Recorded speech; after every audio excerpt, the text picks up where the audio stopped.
আজকে আমরা ষষ্ঠ শ্রেণীর পরিবেশ ও বিজ্ঞানের দ্বিতীয় ইউনিট টেস্টের জন্য যে প্রশ্নপত্র রয়েছে সেই প্রশ্নপত্র নিয়ে আলোচনা করব। যার সময় রয়েছে 50 মিনিট, পূর্ণমান রয়েছে 25। পরীক্ষার সময় রয়েছে কিন্তু আগস্ট মাস, সামনে কিন্তু তোমাদের পরীক্ষা। প্রথমে রয়েছে নিচের প্রশ্নগুলির পূর্ণবাক্যে উত্তর দাও। প্রথমে রয়েছে পিউমিসকে কি বলে?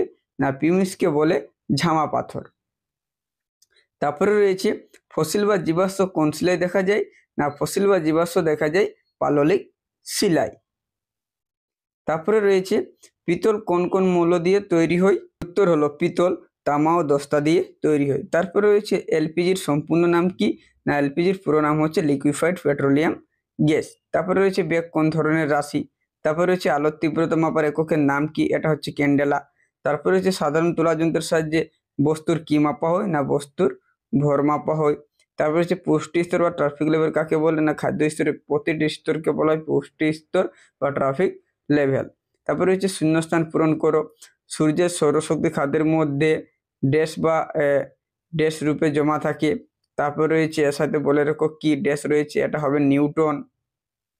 তারপর রয়েছে দইয়ের মধ্যে ড্যাশ থাকে অ্যাসিড, না দইয়ের মধ্যে থাকে ল্যাকটিক অ্যাসিড। তারপরে রয়েছে যকৃৎ তেলে কি থাকে? যকৃতের তেলে থাকে কিন্তু ভিটামিন এ ও ডি। এরপরে রয়েছে নিচের প্রশ্নগুলোর উত্তর দাও। 2 গুণিত 5, 10 নম্বর। প্রথমে রয়েছে আকরিক বা ওর কাকে বলে? লোহার একটি আকরিকের নাম লেখো। তারপরে রয়েছে ভৌত রাশি বা প্রাকৃতিক রাশি কাকে বলে? উদাহরণ দাও। এরপর রয়েছে লিন্ডেম্যানের দর্শন সূত্রটি বিবৃতি করো। তারপর রয়েছে উৎপাদক কাকে বলে? উদাহরণ দাও। এরপর হচ্ছে পরাগ মিলন কাকে বলে?